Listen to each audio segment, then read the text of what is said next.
आदमखोर देव अनीक अपनी अम्मी के साथ समंदर के करीब एक छोटे से घर में रहता था। इसके अब्बू फौत हो गए थे। अनीक की अम्मी सिलाई कढ़ाई का काम करती थी, जबकि अनीक अपने घर में गाय की देखभाल करता और इसका दूध मोहल्ले में फ़रोख्त करता था। इस तरह दोनों माँ बेटा अपनी ज़िंदगी गुजार रहे थे। एक दिन अनीक की अम्मी ने कहा, बेटा आजकल सिलाई का काम बहुत कम रह गया है। हमारा अपना खाने का खर्च मुश्किल से पूरा होता है। इस गाय के चारे के लिए पैसे बचाना अब मुमकिन नहीं रहा। तुम गाय को मंडी ले जाकर फ़रोख्त कर दो। अनीक अपनी अम्मी की बात सुनकर परेशान हो गया। वो गाय को लेकर मंडी की तरफ चल पड़ा। रास्ते में इसे एक आदमी मिला। इसने अनीक से पूछा, तुम इतनी खूबसूरत गाय कहाँ ले जा रहे हो? अनीक ने जब इसे बताया कि मैं गाय फ़रोख्त करने जा रहा हूँ, तो वो आदमी कहने लगा, तुम अपनी गाय मुझे दे दो, लेकिन मेरे पास तुम्हें देने के लिए रकम नहीं। अलबत्ता मैं तुम्हें ये जादू के बीज दे सकता हूँ। जादू के बीज का सुनकर अनीक को बहुत तजस्सुस हुआ। इसने गाय इस शख्स को देने का फ़ैसला कर लिया। अनीक ने आदमी को गाय दे दी और जादू के बीज लेकर घर आ गया। घर के दरवाजे पर पहुंचकर इसने ज़ोर-ज़ोर से आवाज़ें दी, अम्मी जान, देखें मैं गाय फ़रोख्त करके आ गया हूँ।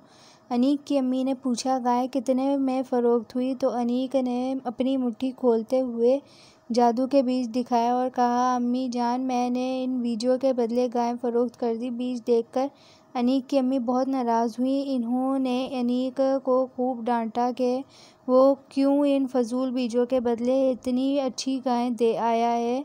इन्होंने गुस्से में बीज अनीक के हाथ से छीनकर बाहर सहन में फेंक दिए। अनीक रोता हुआ अपने कमरे में जाकर लेटा और कुछ देर बाद इसी तरह सो गया। सुबह सवेरे अनीक की आँख खुली तो इसकी नज़र खिड़की से बाहर सहन में पड़ी। सहन में एक बहुत बड़ा दरख्त देखकर अनीक हैरान रह गया। इसने बिस्तर से छलांग लगाई और दरख्त के पास आकर देखने लगा। इस दरख्त की शाखें इतनी ऊंची थी कि इनका आखिरी सिरा नज़र नहीं आ रहा था। अनीक दरख्त पर चढ़ने लगा। दरख्त पर चढ़ते चढ़ते वो बादलों तक जा पहुंचा। इसने बादलों पर छलांग लगा दी और खुशी से इधर उधर भागना शुरू कर दिया। अचानक इसे एक घर नज़र आया। वो तेज़ी से इस घर के दरवाजे पर आया और दस्तक दी। एक खूबसूरत लड़की ने दरवाज़ा खोला तो अनीक ने कहा, मुझे प्यास लगी है, क्या आप मुझे पानी पिलाएंगी?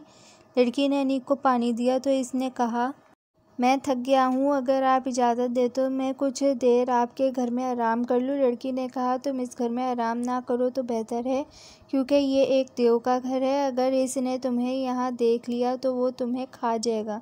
अनीक क्योंकि बहुत ज़्यादा थक चुका था, इसलिए इसने एक बार फिर लड़की से कहा, तुम मुझे घर के अंदर किसी ऐसी जगह छुपा दो जहाँ देव से मेरा सामना ना हो। भी वो दोनों ये बातें कर ही रहे थे कि इन्हें देव के कदमों की आहट की आवाज़ सुनाई दी। लड़की ने अनीक को अलमारी में धकेलते हुए कहा, जल्दी से इसमें छुप जाओ। देव ने अंदर आकर खुशबू सूंघते हुए कहा, आदम बू, मुझे यहाँ किसी आदमजात की बू आ रही है, जल्दी लाओ, कहाँ है वो आदमजात? लड़की ने कहा, यहाँ तो कोई आदमजात नहीं है, ये मुइज़ तुम्हारा वहम है।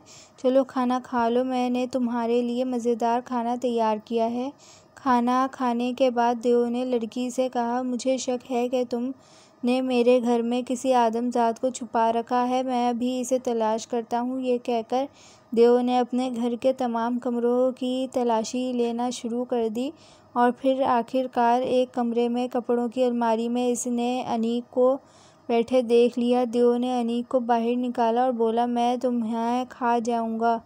तुम्हें जुर्रत कैसे हुई मेरे घर में आने की? लड़की ने देव को समझाया कि वो भी अनीक को ना खाए, क्योंकि इसने पहले बहुत ज़्यादा खाना खा लिया है। देव ने कहा, ठीक है, इस लड़के को डरबे में कैद कर दो, मैं सुबह नाश्ते में इसे खाऊंगा। अनीक को कैद करके देव ने हुक्म दिया कि मेरी दौलत लेकर आओ, मैं अपनी दौलत देखना चाहता हूँ। और फिर अनीक ने देखा कि देव के सामने सोने के सिक्कों का एक बड़ा सा थैला पड़ा था। देव ने सोने के सिक्के गिनने लगा। कुछ देर बाद वो इसी जगह सो गया। देव जब गहरी नींद सो गया तो लड़की ने चुपके से आकर डब्बे का दरवाज़ा खोलकर अनीक को बाहर निकाल दिया। अनीक ने लड़की का शुक्रिया अदा किया। लड़की ने कहा, तुम जल्दी से इस घर से निकल जाओ। अगर देव की आँख खुल गई तो वो तुम्हारी साथ साथ मुझे भी मार देगा। अनीक देव के पास आया और इसके सामने से सोने के सिक्कों का थैला उठाकर चल पड़ा। घर के दरवाजे के करीब आकर इसका पाँव किसी चीज़ से टकराया और धड़ाम से गिर पड़ा। गिरते वक्त इसका हाथ दरवाजे से टकराया। दरवाज़ा हिलने की वजह से देव की आँख खुल गई। देव ने अनीक को घर से बाहर जाता देखा तो फौरन इसे की तरफ लपका, लेकिन अनीक तेज़ी से घर से बाहर आया और भागने लगा। देव भी इसके पीछे भागा। कुछ दूर जाकर अनीक को वही दरख्त नज़र आया। अनीक ने दरख्त की शाख पर पाँव रखा और नीचे उतरने लगा। देव ने भी दरख्त की शाख पर पाँव रखा और नीचे आने लगा। देव को अपने भारी भरकम जिस्म की वजह से दरख्त से नीचे उतरने में काफ़ी दुश्वारी पेश आ रही थी, जबकि अनीक बड़ी तेज़ी से नीचे आ रहा था। देव ने जब देखा कि अनीक इसकी निस्बत ज़्यादा तेज़ी से ज़मीन की तरफ जा रहा है तो इसने गुस्से में चिल्लाना शुरू कर दिया, ठहरो ठहरो, मैं कहता हूँ ठहर जाओ, वरना मैं तुम्हें जान से मार दूंगा। अनीक ने अपने हवास पर काबू रखते हुए कहा, क्या तुम मुझे बेवकूफ़ समझते हो? मैं नहीं ठहरूंगा। मुझे मालूम है अगर मैं रुक गया तो तुम मुझे खा जाओगे।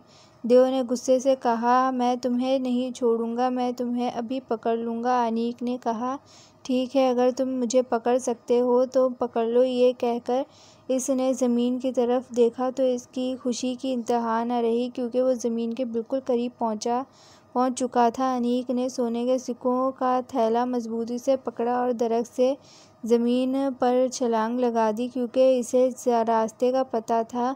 ज़मीन से उठकर वो कमरे की तरफ भागा। अनीक को भागते देखकर देव भी छलांग लगाने के लिए तैयार हुआ, लेकिन इससे पहले ही देव का पाँव फिसला और वो अपना तवाज़ुन बरकरार न रख सका। दरख्त की शाख इसके हाथ से छूट गई और वो नीचे गिरने लगा। देव को रास्ते का पता नहीं था, इसलिए अपने आप को गिरता देखकर खौफ से देव की आँखें और मुँह खुल गया, क्योंकि नीचे इसे गहरा समंदर नज़र आ रहा था जिसमें शार्क मछलियाँ तैर रही थीं। देव समंदर में गिरा और शार्क मछलियों ने इसे खा लिया। अनीक ने सोने के सिक्कों का थैला अपनी अम्मी जान को दिया और फिर दोनों माँ बेटा हंसी खुशी रहने लगे।